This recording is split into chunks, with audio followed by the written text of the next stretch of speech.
Hello everybody, welcome back to the channel. Today's video we're going to be doing our final part of, Jesus' story and the disciple story. We're going to go on to something new for December. So let's just see what happens in this final part. There's still much more to go on, really, all the way up until John starts writing the book of John and also Revelations and stuff like that. So, but this is going to be the final part for us for now. This is called The Greek Divide.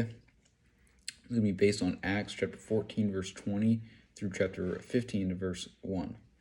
The next day, Paul and Barnabas leave for Debre, where many people become Christians.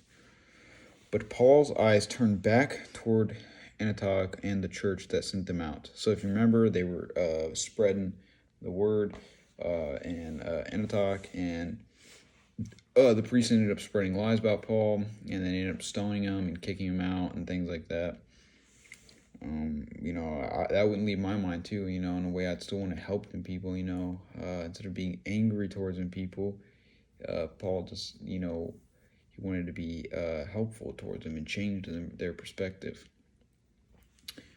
The shortest way home is through Taurus. Now we must go back the way we came so we can check on the believers and see how their churches are doing. And also, there are still believers in these areas, and actually, we have a map right here. It says, on their first missionary journey to the Gentiles, Paul and Barnabas traveled 1,400 miles by land and sea, and were gone for about 2 years. So it took them 2 years. So here we are. We have the Mediterranean Sea, and you can find this on a regular map. Here's Asia and stuff. Here's Antioch. So they were traveling. They started here in Debre, and they worked their way through these by foot. They came. Here's Antioch as well. So they would go. They came here. They went to Perga. Went to Atelia. I'm probably mispronouncing all these because I have no idea how to say these.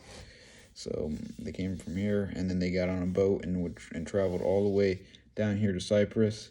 Traveled again all the way up here to Antioch, and then came all the way back. Oh no, they went to Antioch first. So they went to Antioch first, and then they went all the way down to Cyprus, and then they went all the way back up and went through all them places again to check on the people, the churches and the people that they were preaching to, and all the way back to Deborah.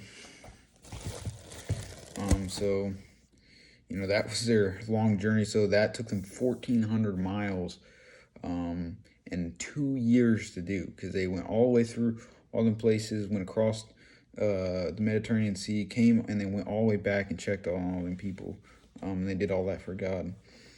Back in their own church in Antioch, Paul and Barnabas are overjoyed to see their friends and tell everything that God has done.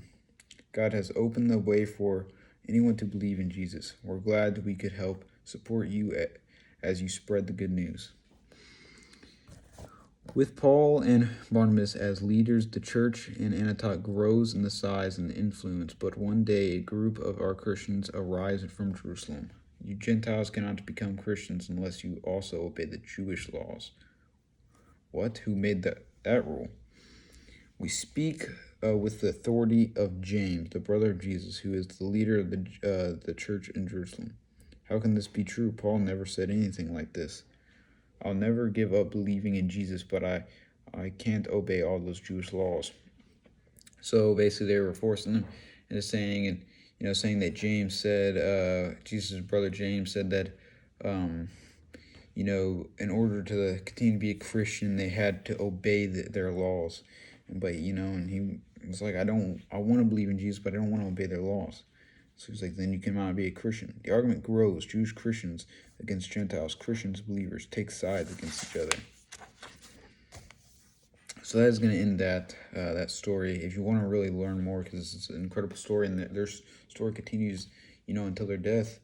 Even Peter's still alive, and so I would actually really recommend continuing that story, and hopefully you do. You continue in the actual Bible. This is a actual Bible. It's just like like it's got pictures and things like that in there.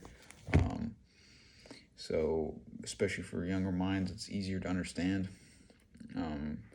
But like I said, it's an incredible story. But we've been on this for quite some time now, so we're going to end it and start on something new next month and next week.